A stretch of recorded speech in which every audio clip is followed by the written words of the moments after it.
சரவணபவ அன்பர்கள் அனைவருக்கும் ஆத்ம வணக்கங்கள். இந்த பதிவு ஏப்ரல் மாதம் நடைபெறவிருக்கும் பொதுவான பலன்களை ராசி பலனாக காணவிருக்கிறோம். இந்த ஏப்ரல் மாதத்தில் ஒரு 5 கிரகம் நம்மளுக்கு மிரட்டல் விடுத்து கொண்டிருக்குது.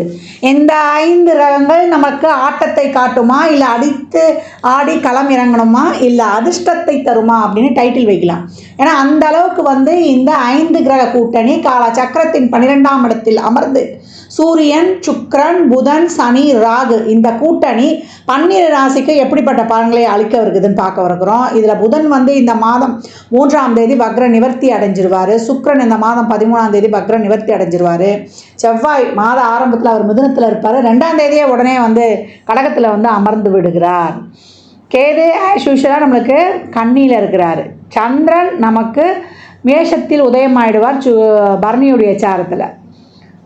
சூரியன் இந்த மாதம் 13ஆம் தேதி மேஷத்துக்கு அமர்ந்துடுவார். குரு ரிஷபத்தில் அமர்ந்திருக்கிறார். இப்போ இந்த குரு சுக்கிரன் பரிவர்த்தனை அதுவும் ஸ்ட்ராங்காக நம்மளுக்கு பலனை கொடுக்க போகுது. இந்த காலகட்டம் சூரியன் ஆன்மக்காரகன் மாத பிற்பகுதியில் ஸ்தான பலம் அடைகிறார், உச்சநிலை அடைகிறார். நீ கவலைப்படாதப்பா, உன்னை நான் பார்த்துக்கிறேன்ப்பா, உனக்கு ஒன்றுன்னா ஓடியாந்துடுறேன்ப்பா அப்படின்னு நம்ம சொல்லிட்டனாலே அங்கே சூரியன் சிறப்பாக ஆக்டிவேட் ஆகிடும். ஆண் பெண் இருவருக்குமே, குறிப்பாக ஆணுக்கு சூரியன் பலமாக இருக்கணும். யார் எழுந்து நிற்கணுனாலுமே சூரியன் பலமாக இருக்கணும். உடலில் உள்ள அனைத்து எலும்புகளுக்கும் காரகன் சூரியன். அதனால் அந்த ஆன்ம காரகன் பலமாக இருக்கணும்னா அடுத்தவங்களுக்கு தைரியம் கொடுத்துட்டாலே போதும், இயல்பாக சூரியன் ஆக்டிவேஷன் ஆகிடுவார். இந்த கோள்களின் கோச்சார நிலையாலும் இந்த 5 கிரக கூட்டணி என்ன மாதிரியான செயல்பாடுகளை இந்த 12 ராசிக்கும் தரவிருக்குது என்பதை பார்க்கவிருக்கிறோம். பதிவினை முழுமையாக கேளுங்க, ஸ்கிப் பண்ணாதீங்க. இதில் சொல்லியிருக்கிற எளிமையான வழிபாடுகள், வாழ்வியல் செயல்பாடுகளை பின்பற்றி உங்கள் வாழ்வை வளமாக்கிக் கொள்ளுங்கள். இந்த ராசி லக்னத்திற்கான பலன்களை காணவிருக்கிறோம். இந்த ஏப்ரல் மாதம் எப்படி கடந்து வரலாம் அப்படின்னு பார்க்கும்போது ரொம்ப அதிக கவனமாக கடக்க வேண்டும். ஏன்னா ராசியில் பார்த்தீங்கன்னா உங்களுக்கு 5 கிரக கூட்டணி இருக்கும். செவ்வாயும் உங்களுக்கு 5ஆம் இடத்துல போய் நீசம் ஆயிடுவார். குரு 3ஆம் இடத்துலையும் இருக்கிறார். இந்த காலகட்டம் ஜென்மசனியும் உங்களுக்கு ஆரம்பிச்சிருச்சு. அப்போ தலையில் ஏற்கனவே ஒரு சின்ன வெயிட்டு, இப்போ அதோட நிறைய கிரகங்கள் சேர்ந்துருக்குது. அனைத்து விஷயங்களிலும் கொஞ்சம் கவனம் அதிகம் தேவை. தொழிலில் ஒரு அவசரப்பட்டு முடிவெடுக்காதீங்க. பணம் கொடுக்கல் வாங்கல ரொம்ப கவனம் வேண்டும். மாணவர்கள் தேவையில்லாத ஒரு பழக்க வழக்கத்துக்கு ஆளாகினா ரொம்ப அடிக்ட் ஆயிடுவீங்க. அதுல இருந்து உங்களை மீட்டு கொண்டு வருவது கஷ்டம். எந்த வயதுல இருப்பவங்களுக்கும் ஒரு சுக்கிர தசா, ராகு புத்தி, ராகு அந்தரம் அப்படி 3, 8 தொடர்பு கொள்றாங்க அப்படின்னும் போது ரொம்ப கவனமாக குழந்தைகள்லாம் இந்த காலகட்டம் பார்த்து கொள்ளணும். இந்த மீனராசி இருக்கக்கூடிய இந்த ஒரு 11 வயதுல இருந்து நம்ம ஒரு காலேஜ் முடிக்கிற வயசுல இருக்கிற வரைக்கும் ஒரு 23 வயது வரைக்கும் இருக்கிற குழந்தைகள் எல்லாம் எதுவும் தவறான ஃப்ரெண்ட்ஷிப்லாம் போய் நுழைஞ்சிடாம, தசாபதிகள் சிறப்பு இல்லைன்னா அனைவருமே கவனமாக இருக்கணும். First round, second round, third ரவுண்டுன்னு இருக்குது இல்லையா, அதனால ஃபர்ஸ்ட் ரவுண்டுக்குலாம் இப்போ டெஸ்டிங் டைம்னு சொல்லணும். செகண்ட் ரவுண்டில் இருக்கிறவங்களுக்குலாம் நல்லா என்ன சொல்றது, போராடி ஜெயிக்கக்கூடிய காலகட்டம். தேர்ட் ரவுண்டில் இருக்கிறவங்களாம் ரொம்ப எதையும் எதிர்பார்க்காம அப்படியே கிருஷ்ணா ராமா கோவிந்தா ஒரு 60 வயது கடந்துட்டோம் அப்படின்னா அப்படியே பொறுமையா நீங்க இந்த காலகட்டம் கடந்து வரணும் அப்படின்னு சொல்லியாச்சு. பெண்களுக்கு உங்களுக்கு மன அழுத்தமும் உடல் சோர்வும் அதிகம் காணப்படும். நீங்க அதையெல்லாம் கடந்து வருவதற்கு இறை வழிபாடும் இறைவனின் திருநாமங்களையும் நீங்க எப்பவும் உச்சரிக்கணும். பெண்கள் மட்டுமல்ல, அனைவருமே கோளறு பதிகத்தையும் நம்ம கந்தல் அரங்காரத்தையும் நம்ம டெய்லியும் 38வது பாடலை நாளென் செய்யும் வினை தானென் செய்யும் என்னை நாடி வந்த கோல் என் செய்யும் கொடுங்கூற்றன் செய்யும் குமரேசர் தாளும் சிலம்பும் சதங்கையும் தங்கையும் சண்முகம் தோலும் கடம்பும் எனக்கு முன்னே தோன்றிடனே. அந்த சொல்ல சொல்ல சொல்ல சொல்ல நம்மளுக்கு நவகிரகங்களும் நம்மளுக்கு பாசிட்டிவாக ஆக்டிவேட் ஆகிடும். எல்லா விதமான சுப நிகழ்வுகள், பேச்சுவார்த்தை, மற்றபடி விஷயங்கள் எல்லாம் கொஞ்சம் பொறுமையை கடைபிடுங்க. பணம் கொடுக்கல் வாங்கல், வாய் வார்த்தை, ஜாமீன் போன்ற விஷயங்களில் அதிகவனம். குழந்தைங்க விஷயத்துல ரொம்ப கண்டிப்பு காட்டாம அப்படியே அன்போடு அரவணைத்து அவர்களை வழிநடத்தி செல்வது இந்த காலகட்டம் ரொம்ப சிறப்பு அப்படின்னு சொல்லியாச்சு. மீனம் இந்த காலகட்டம் வண்டிகளில் பிரயாணம் செய்யறது, உடல் ஆரோக்கியத்தில் ரொம்ப கவனம் தேவைன்னு ஆச்சு.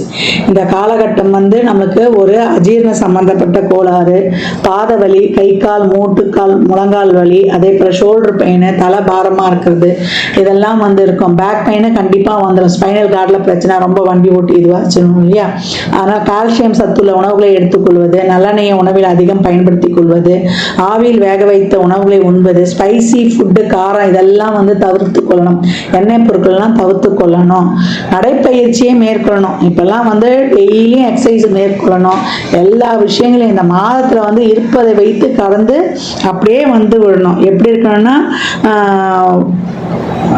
அமைதியா, நிதானம், பொறுமை, கவனம், பொறுப்புணர்வு இதோட வந்து அதிக விழிப்புணர்வாக கடந்து வந்துடணும். இந்த பிஸ்னஸில் போய் முதலீடு பண்ணிடுறேன், இந்த ஷேர்ஸ் வாங்குறேன், இந்த லாட்ரி சீட்டு இதெல்லாம் போயிட்டு இந்த அதிர்ஷ்டத்தில் போய் தொழில்களில் போய் முதலீடு பண்ணிடுறேன் அப்படின்லாம் நீங்கள் போய் எதிலையும் வந்து நீங்கள் உங்களை அறியாமல பெருத்தொகையோ எதுலேயோ இன்வெஸ்ட்மெண்ட் பண்ணிடக்கூடாது. தசாபதிகள் சிறப்புலன்னா மேலும் அதிகவனமாக கடந்து வந்துடணும். மீனத்திற்கு இந்த மாத பலனே கவனம், அதிகவனம் அப்படின்னு சொல்லியாச்சு.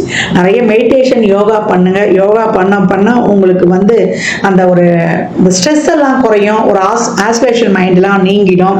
நம்மளுக்கு வந்து ஒரு தேவையில்லாத சிந்தனைகள், ஒரு முடிவெடுக்கிறதுல இருக்கிற அந்த குறைகள்லாம் நீங்கி உங்கள் வாழ்க்கையும் வந்து நீங்கள் சிறப்பாக கடந்து வந்துடலாம். நல்ல பலன்களையும் நீங்கள் பெற்றுக்கொள்ளலாம். மீனராசி லக்னக்கார அன்பர்கள் எந்த விஷயத்தையும் மனதுக்கும் மண்டைக்கும் எடுத்துட்டு போவாதீங்க. அதே போல் வார்த்தைகளில் தேன் தடவைய வார்த்தைகள், அப்படி இல்லைன்னா மௌனம் வருதுன்னு சொல்லிட்டு பேசாமல் இருந்துருங்க. இந்த காலகட்டம் நீங்கள் எதை சொன்னாலும் அதில் வந்து ஒரு பெரிய குற்றம் குறைகள் இருப்பதாக மற்றவங்க கண்டுபிடிப்பாங்க. தேவையில்லாத பிரச்சனைகளையும் உருவாயிடும். நம்ம நல்லது தான் சொல்ல போவோம், அதில் வந்து அங்கே வந்து ஒரு பெரிய ஒரு பூதாகாரமாக வெடிக்கக்கூடிய வாய்ப்புகள் இருக்குது. வாக்குவாதங்களை தவிர்த்து விடுங்க. ஆர்கியூமெண்ட்டை தவிர்த்து விடுங்க. கணவன் மனைவிக்குடைய நிறைய கருத்து மோதல்கள் அதையெல்லாம் கலைந்து நீங்கள் வந்து விட்டு கொடுத்து போயிடுங்க. விட்டு கொடுப்பவர் கெட்டு போவதில்லை. அதனால இந்த காலகட்டம் நான் ஏற்கனவே சொன்ன மாதிரி தான் தவநிலையை மேற்கொள்ளணும் அப்படின்ட்டு எல்லாம் இறைவா உனக்கே சமர்ப்பணம், கிருஷ்ணார்ப்பணம்னு சொல்லிட்டு அந்த இடத்துல வந்து கடந்து வந்துருங்க. முடிந்தவர்கள் சிவ வழிபாடு எவ்வளோக்கு எவ்வளோ செய்ய முடியுமோ செய்யுங்க. கோளறு பதிகம் நம்மளுடைய கந்தர் அலங்காரத்தில் வரக்கூடிய 38வது பாடல் நாளென் செய்யும் அந்த பாடலை பாடுவது, அதே போல மேல்மாறல் படிப்பதெல்லாம் உங்களுக்கு அருமையான பலன்களை கைமேல் கிட்டும். மீன ராசி லக்னக்கார அன்பர்களுக்கு என் மனமார்ந்த வாழ்த்துக்களை தெரிவித்துக் கொள்கிறேன். இந்த காலகட்டம் 12 ராசிகளும் வந்து இந்த அன்னதானம் பண்ணுறதை தாராளமாக பண்ணுங்க. வாயில்லா ஜீவன்களுக்கு வந்து தாராளமாக உங்களால் இயன்ற உதவிகளை செய்யுங்க. இல்லை அந்த மாதிரி இருக்கிற அமைப்புங்களுக்கு நிதி உதவி பண்ணிடுங்க. முதியோர் இல்லங்கள், தூய்மை பணியாளர்கள், துப்புரவு பணியாளர்களுக்கு உங்களால் இயன்ற உதவிகள்லாம் தாராளமாக செய்யுங்க. ஏன்னா சனி இருக்கக்கூடிய இடம் 12ஆம் இடம். எவ்வளோக்கு எவ்வளோ நீங்கள் தான தர்மங்கள்லாம் பண்ணுறீங்களோ தேவையில்லாத விரயங்கள், நம்ம மனசு கஷ்டப்படுற மாதிரி ஒரு ஹாஸ்பிட்டல் செலவெல்லாம் ரொம்ப குறையும். அனாவசிய செலவு குறையும். இந்த மாதிரி நல்ல காரியங்கள்லாம் செய்யும்பொழுது நம்மளுக்கு சந்தோஷமாக செலவு பண்ணிடலாம். அதே போல் நல்லெண்ணெய், தேங்காய் எண்ணெய், வேப்பெண்ணெய், இழுப்பெண்ணெய், நெய், விளக்கெண்ணெய் போட்டு அந்த 6 தீபம் எழுத்து சொல்லியிருப்பேன் இல்லையா, அது எப்போல்லாம் டைம் கிடைக்குதோ நம்ம வாசலே ஏற்றலாம். ஷட்கோண தீபம் வாசலே ஏற்றலாம். நடுவில் நெய் தீபமும் ஏற்றலாம். இல்லை முருகர் படம் இருந்தாலும் வைக்கலாம். இந்த மாதிரி ஏற்றி வழிபடும்பொழுது உங்களுடைய அனைத்து விதமான பிரச்சனையும் தீரும். இந்த வேப்பெண்ணெய்லாம் ஊற்றி எழுதும்போது வாசல் எடுத்துங்க. வீட்டில் எடுத்தும்போது ஒரு சொட்டு 2 சொட்டு அந்த காமாட்சி அம்மன் விளக்குலையே கூட நீங்கள் ஊற்றிடும்போது ரொம்ப சிறப்பாக இருக்கும். கோயிலில் நிறைய உதிரியாக எலுமிச்சம்பழத்தை வாங்கி கொடுங்க. வெற்றிக்கனி 33 எலுமிச்சம்பழம் குலதெய்வ கோயிலில் ஒரு மஞ்சத்தூள், ஒரு குங்கும பாக்கெட்டோட தாராளமாக கொடுத்து வரும்பொழுது உங்களுக்கு மிக சிறப்பான பலன்களை காணலாம் அப்படின்னு வந்து சொல்லியாச்சு. அதே போல் இந்த காலகட்டம் வந்து அனைவருமே நிறைய எவ்வளோக்கு எவ்வளோ பழைய ஆலயங்களுக்கு, சிவாலயங்களுக்கோ இல்லை இறை வழிபாடுகளை மேற்கொள்ளுங்க. அந்த ஆலயங்களில் சென்று அமருங்க. ஏன்னா அந்த பிரமிடு வைடுடைய முழு பலன்களும் ஆலயத்தில் அந்த கோபுர அமைப்பு மாதிரி இருக்கக்கூடிய நம்ம கருவறை வளாகம் இல்லை கோயிலை சுற்றி வர அந்த ஆகர்ஷண சக்தி அப்படியே இருக்கும்.